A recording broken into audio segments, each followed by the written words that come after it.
میرے نبی کے اخلاق ہیں۔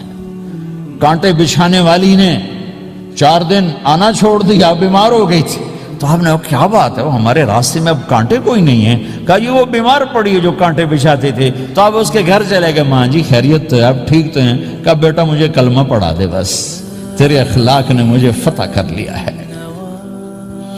میرے بھائیوں، یہ چیپٹر بھول چکے ہیں، بھول چکے ہیں، بھول چکے ہیں۔ جب تک یہ چیپٹر زندہ نہیں ہوگا، زندگی اسلامی نہیں بنے گی، معاشرہ اسلامی نہیں بنے گا، اور آگے قوموں کے لیے اسلام کا دروازہ نہیں کھلے گا۔ ہمیں معاف کرنا آتا ہو، ہمیں گالی دینے والے کو دعا دینا آتا ہو، غیبت کرنے والے کی تعریف آتی ہو، اور غیبت کرنے سے، غیبت سننے سے اپنے آپ کو ایسے بچاؤ جیسے زہر سے بچاتے ہو، اسے آگ سے بچاتے ہو۔ ایک دوسرے کو نفرت کا بول نہ بولو، ورنہ ساری زندگی تباہ و برباد ہو جائے گی۔ میرے رب کی قسم، میرے نبی نے کہا ایک زبان کا بول انسان بولتا ہے اور جہنم کی گہرائیوں میں گر جاتا ہے، اور ایک زبان کا بول انسان بولتا ہے اور جنت کے درجات پر چڑھ جاتا ہے۔ اور ایک صحابی ہیں ابو دجانہ۔ کون ابو دجانہ؟ السابقون الاولون من المہاجرین والانصار، اس میں پہلی صف کے صحابہ۔ کون ابو دجانہ؟ جب آپ حج پر گئے تو اپنی جگہ مدینے کا امیر ابو دجانہ کو بنایا۔ ابو دجانہ حج میں شریک نہیں ہوئے، کہ آپ نے اپنی جگہ ان کو اپنا نائب بنا کے وہاں کھڑا فرمایا، ابو دجانہ میری جگہ پر مدینے کا امیر ہے، یہ وہ ابو دجانہ ہیں۔ کون ابو دجانہ؟ جو جنگ بدر سے لے کر آخری حج تک ہر سفر میں شریک ہیں، ہر سفر میں شریک ہیں۔ ان کی ایک بات میں بتانا چاہتا ہوں، پہلے تھوڑی سی ان کی ہسٹری بتانا چاہتا ہوں۔ کون ابو دجانہ؟ احد کی جنگ میں آپ نے تلوار اٹھائی، کہا اس تلوار کو کون لے گا؟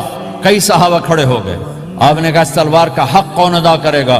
سارے بیٹھ گئے، 3 آدمی کھڑے رہے، ایک زبیر بن عوام، ایک عمر بن خطاب، ایک ابو دجانہ۔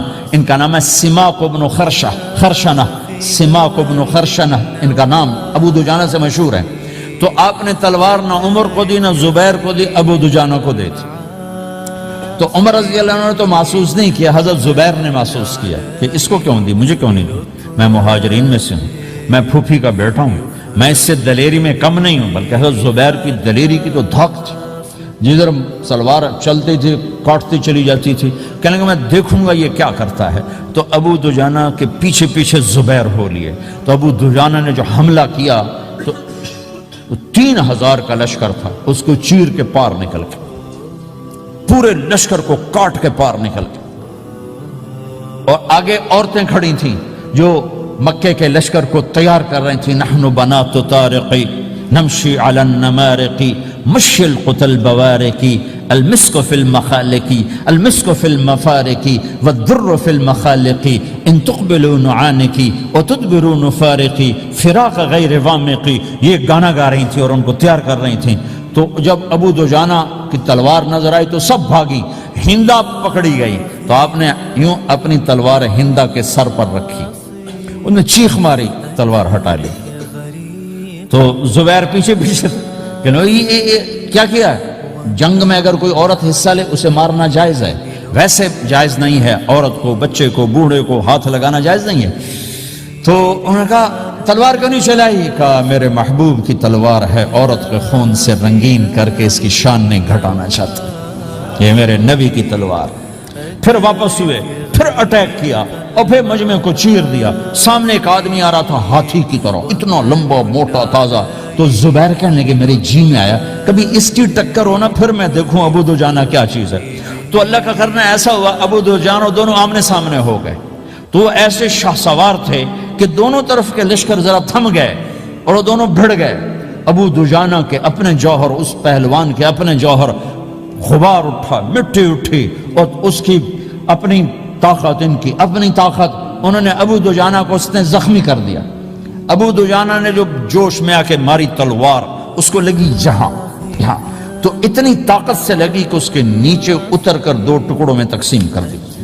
ماری تو ایک حصہ ادھر، ایک حصہ، پھر یوں دیکھا اور اپنے چہرے سے لوہی کی ٹوپی اتاری، کما ترا انا ابو دجانہ، کیا دیکھ رہے ہو؟ میں ہوں ابو دجانہ، تلوار صحیح لی ہے میں نے، غلط نہیں لی. یہ ابو دجانہ ہیں. اور جب شکست ہو گئی احد کی جنگ میں اور پھر 10-12 آدمی نے آپ کو گھیرے میں لیا ہوا تھا، ان میں ایک ابو بکر تھے، عمر تھے، علی تھے، طلحہ تھے، زبیر تھے، سعد بن ابی وقاص تھے، اور سہل بن حنیف تھے، عبادہ قتادہ بن نعمان تھے، اور ابو دجانہ تھے رضی اللہ تعالی عنہم. ان میں سے ایک ابو دجانہ بھی تھے. اور یمامہ کی جنگ میں ابو دجانہ شہید ہوئے. یمامہ کی جنگ میں شہید ہوئے. یہ ابو دجانہ کی تھوڑی سی سیرت آپ کے سامنے آئی ہے.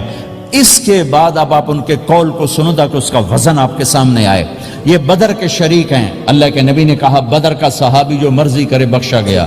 یہ صلح حدیبیہ کے شریک ہیں. اللہ نے قرآن میں کہا لقد رضی اللہ، میں ان سے راضی ہو گیا. یہ صحابی ہیں. اللہ نے کہا کلا وعد اللہ الحسنى، اے میرا نبی تیرے ہر صحابی کے لیے جنت کا وعدہ ہے.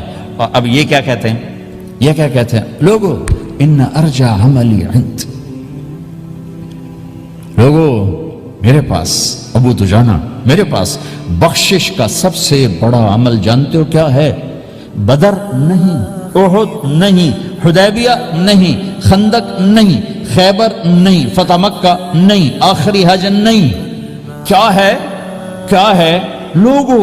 ان ارجع عملی عندی، میرے پاس آخرت میں بخشش کا سب سے بڑا عمل بس ایک ہے کہ ما آذیت احدا بلسانی، میں نے اپنی زبان سے کبھی کسی کو دکھ نہیں پہنچایا. ولا اجد فی قلبی غلا لاحد، اور میرے دل میں کسی کے لیے بغض کوئی نہیں ہے، بس یہ میری بخشش کا عمل ہے. تو بھائیو، نبی کے اخلاق میں 2 چیزیں لے لو. ایک زبان سے کسی کو دکھ نہ دو، ایک دل میں کسی کا بغض نہ رکھو. اللہ کی قسم بغیر حساب کتاب کے جنت میں جاؤ.